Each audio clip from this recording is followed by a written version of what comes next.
When I was growing up, I spent most of my childhood with my best friend. I met her in kindergarten, and her mother was basically mine too. Therefore, I practically lived with her till I moved out of my parents' home at 18.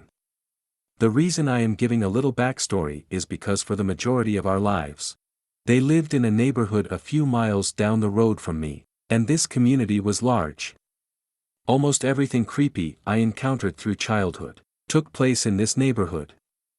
One day, Ashley and I were playing at the end of her street, and honestly, we were lucky we hadn't wandered off into the neighborhood like usual. We were about 10 years old at the time, and the roads were very sandy. We began to bury ourselves in the sand, and were being kids the first time he drove by. He was in a crappy, white, four-door car, and it had bags. You know the cars that can bounce up and down. Very unusual for this small town. First red flag went off. I'll forever remember his face as he looked at us while driving by. He drove away, and we continued to play, just simply exchanged a curious glance at each other. Remember, we lived here, and had never seen that car on this side of the neighborhood. 10 minutes or so passed by, and the white car drove by again. This time he was going slow. Ashley and I knew this was the second time, and the biggest red flag so far. We ran into a little patch of woods nearby, before he came up to us at the road. What happened next, the third red flag, is burnt in my memory. His arm was hanging out the window, and he was holding a gun. My heart sank into my stomach.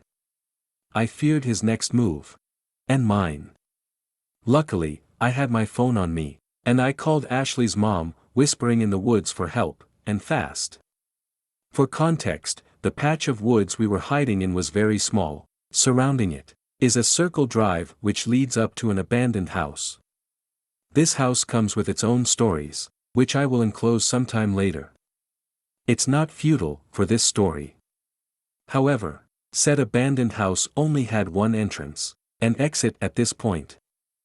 The main entrance had a chain to block cars, but not foot traffic. We watched as the car passed, and we lay in the leaves waiting patiently for her mother to come. I should mention on this particular day, my mother was hanging out with hers, so we essentially waited for both of them to arrive. What felt like an eternity went by before we felt safe enough to run out of the patch of woods.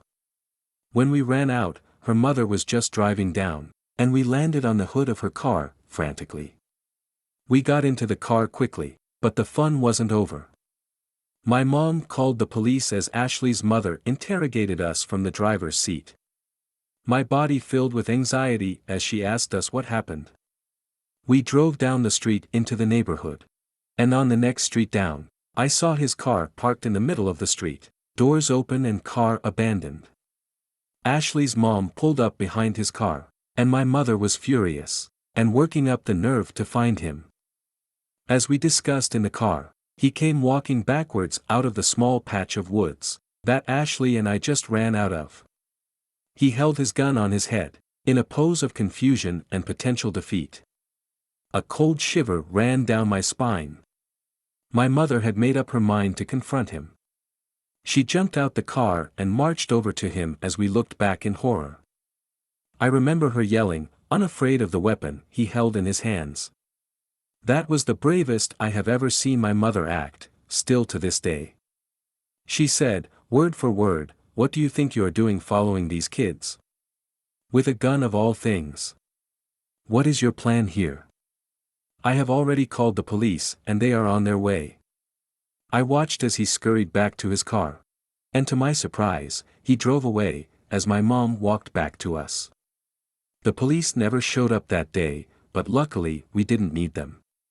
However, a few years later, he was arrested for raping and murdering a 16-year-old girl. To this day, I still think back and remember the time I brushed shoulders with death.